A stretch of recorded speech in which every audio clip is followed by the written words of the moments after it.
Assalamualaikum warahmatullahi wabarakatuh. Nama saya Desi Wahyuni. Saya kelas 1C Prodi PAI. Di sini saya akan melaksanakan tugas dari Bapak Dosen Fikri Farikin MPDI selaku dosen pengampu Aswaja Ahlul Sunnah wal Jamaah. Saya di sini akan mengartikan pengertian dan sejarah Ikhwanul Muslimin. Pengertian dan sejarah kemunculan Ikhwanul Muslimin yang dalam bahasa Indonesia berarti persaudaraan Muslim, merupakan organisasi Islam yang bergerak di bidang dakwah Islam di Mesir dan dunia Arab. Dalam perkembangannya, organisasi yang dipelopori oleh Hasan al-Banna ini melahirkan sejumlah organisasi Islam lainnya, baik di Mesir maupun di luar Mesir. Para pendiri organisasi ini antara lain Hafiz Abdul Hamid, Ahmad Al-Misri, Fuad Ibrahim, Abdurrahman Hasbullah, Ismail Idz, dan Zaki Al-Maghribi. Selain Al-Banna sendiri, mereka berkumpul pada tahun 1928 di kota Islamiyah. Saat itu Hasan al-Banna bertugas sebagai pengajar di Madrasah Ibtidaiyah setingkat SD. Berdirinya Ikhwanul Muslimin dengan berkata kami adalah bersaudara yang akan bekerja sama untuk mengabdi kepada Islam. Kami adalah Ikhwanul Muslimin.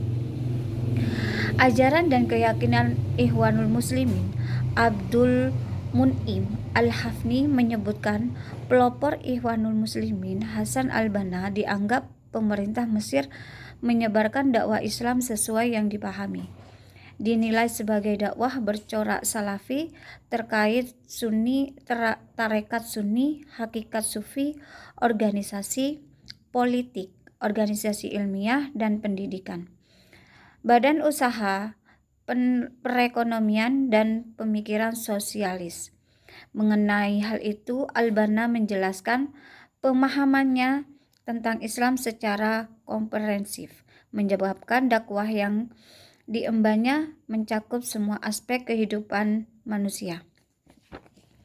Sebuah Islam berkaitan dengan akidah, ibadah, bangsa, kewarganegaraan, agama, negara, spiritual, mushaf, dan juga pedang.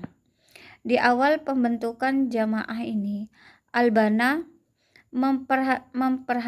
memperhatikan aspek pendidikan Islam, Tuhabiyah, Tarbiyah Islamiyah, dan amat menekankan pentingnya pendidikan tersebut. Tujuan dari pendidikan Islam dimaksud adalah untuk membangun akhlak kuat dan akidah benar, sehingga dapat mendorong para anggota jamaah melakukan perbuatan mulia. Tugas terpenting yang harus dilakukan oleh masyarakat Islam menurut Al-Banna adalah mengikuti manhaj atau metode ilahi, yakni Al-Quran. Manhaj tersebut memiliki kelebihan yaitu mudah, terbatas, jelas arah dan tujuannya, praktis dan realistis, serta tidak didasarkan pada keyakinan belaka. Di samping ini juga dapat memberikan solusi terhadap setiap permasalahan secara praktis dan bukan hanya teori, dengan harapan nyata dan bukan sekedar impian. Falsafah tarbiyah Hasan al-Banna sebagai berikut. Manusia tidak berdiri dari suatu unsur saja. Karena itu tercipta dari tanah yang ditiupkan ke dalamnya ruh Allah. Ia adalah makhluk yang memiliki kedudukan tertinggi dibanding makhluk-makhluk lainnya dan memiliki peran sebagai khalifah yang bertugas memakmurkan bumi, bukan malah merusaknya. Karena inilah Tujuan dari pendidikan yang memiliki kepribadian baru. Pertama, untuk membentuk individu berhubungan dengan Allah, mengeluarkan bakatnya yang terpendam, menyempurnakan kekuatan dan keindahannya, serta menyempurnakan fisik, akal, dan perasaan sehingga dapat menjadi manusia yang paling baik. Kedua, membangun masyarakat dapat menjadi manusia yang paling baik, berpegang teguh dan menjalankan ajaran-ajaran Islam, serta masyarakat tauhid yang memiliki keunggulan.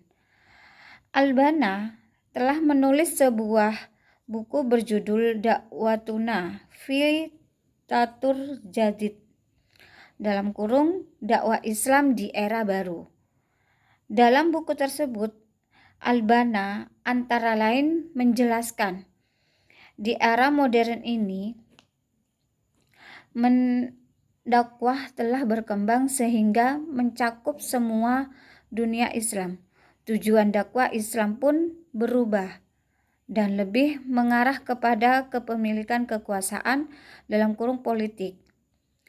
Sebab kekuasaan inilah yang akan menjadi sarana untuk berdakwah. Media untuk mewujudkan tujuan tersebut pun telah berubah, di mana dulu dakwah hanya dilakukan dengan memberikan hikmah dan nasihat-nasihat, tetapi sekarang dakwah dilakukan dengan jihad.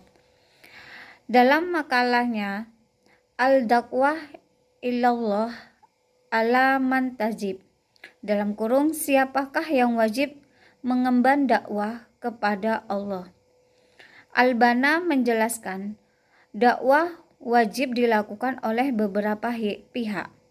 Pertama adalah pemerintah, karena Allah telah memberinya kekuatan yang tidak dimiliki oleh Al-Quran. Kedua adalah Dewan Legislatif yang memiliki wewenang untuk membuat undang-undang. Ketiga adalah orang-orang kaya dan dermawan, karena dengan harta mereka dapat melakukan perubahan. Dan yang terakhir adalah para ulama dan kaum pelajar muslim. Di bagian Al-Banna juga berkata, sudah tiba saatnya bagi kita untuk bertindak dan bersungguh-sungguh. Tidak ada waktu untuk bertindak lambat. Kita harus mengubah sistem dakwah dengan ucapan kepada mereka. Jika mereka menerima dakwah dan menjalankannya, maka kita dukung, dan dengan argumen yang tidak dapat diterima, maka kita harus menyatakan perang dengan siap pemimpin atau ketua kelompok yang tidak mau berjuang untuk Islam atau tidak memberi kemudahan jalan dakwah Islam bagi kemajuannya. Kami menyatakan permusuhan dan tidak akan melakukan perdamaian sampai Allah tunjukkan kebenaran kepada kita dan kaum muslimin pada umumnya. Sekian penjelasan tentang pengertian Ikhwanul Muslimin. Saya ucapkan terima kasih. Wassalamualaikum warahmatullahi wabarakatuh.